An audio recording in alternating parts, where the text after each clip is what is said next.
Back in December, there were 2 films that released. One about funny tall blue people that took 11 years to make, literally 11 years, and one about a silly funny cat with boots and a sword. Turns out a lot of people really wanted to see Avatar since it was a pretty hyped up movie, not gonna lie, and a sequel to one of the highest grossing films ever made. To be honest, I never really cared about Avatar, so I just decided to watch Puss in Boots: The Last Wish. I remember watching the first Puss in Boots film when it came out, and to be honest, it was kind of mid. So with this new Puss in Boots movie, I wasn't really expecting much and wanted to see it because it was like somewhat Shrek related, right? And that people kept saying how good it was. You know me, I love Shrek and will watch anything Shrek related, even if it's another movie about a silly funny little cat. So I decided to watch Puss in Boots: Last Wish. And good lord, I was very wrong about this movie. As I said, I wasn't expecting much from this film because the last one wasn't really the greatest from 2011, but this one that recently just came out literally blew my mind with how good it was. There was no reason for DreamWorks to go all out on this movie. A Puss in Boots movie! And holy crap, I'm glad they did. Honestly, I can't think of anything bad about this film. It was genuinely that good.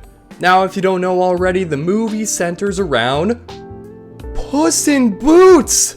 Wow, what a shocker, right?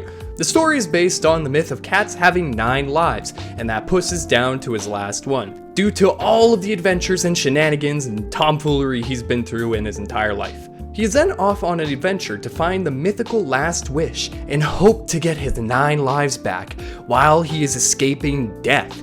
Literally! Death is chasing after him throughout the film, and let me tell ya, he is one scary looking wolf. I mean, look at him.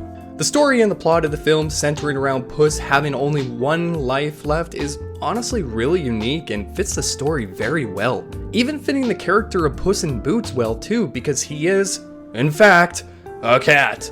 If you didn't know that already. Not only that, but we know that the character is also a fearless hero.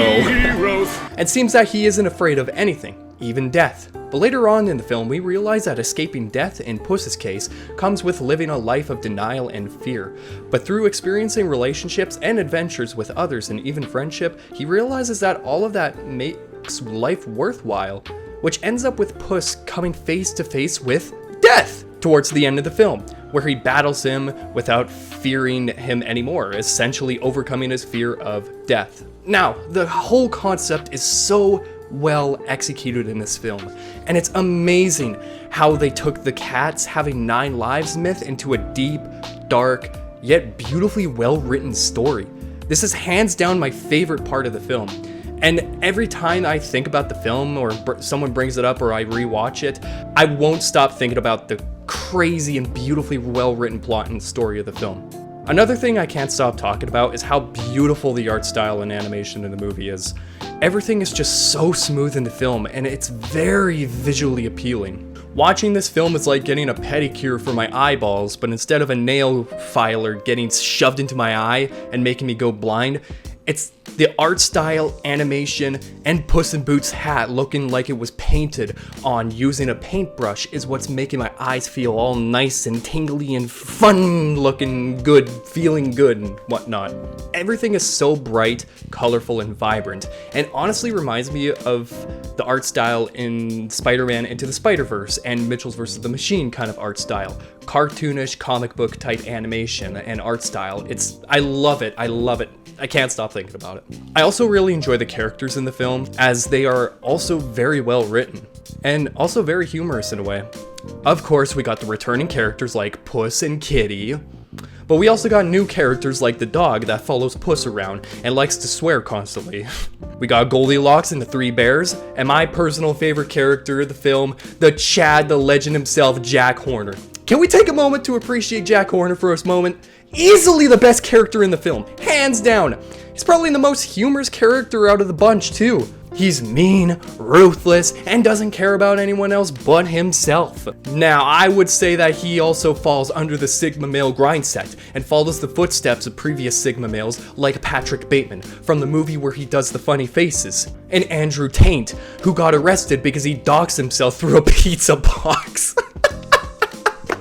I still can't fucking believe that. He fucking showed a pizza box in a fucking video, and that's how the fucking Romanian authorities found. Anyway, I'm not even gonna get into that. What a fucking idiot. The voice acting in the film is also really great. I especially like John Mulaney's voice, who voices Jack Horner in the film. He does an amazing job in voicing the character. His voice and comedic tone just fits very well with the character. Overall, Jack Horner is just a great character that will end up being a memorable villain in the Shrek franchise. Well, he already is. Come on, he's Jack Horner, man. Come on, he's awesome. He's fucking epic.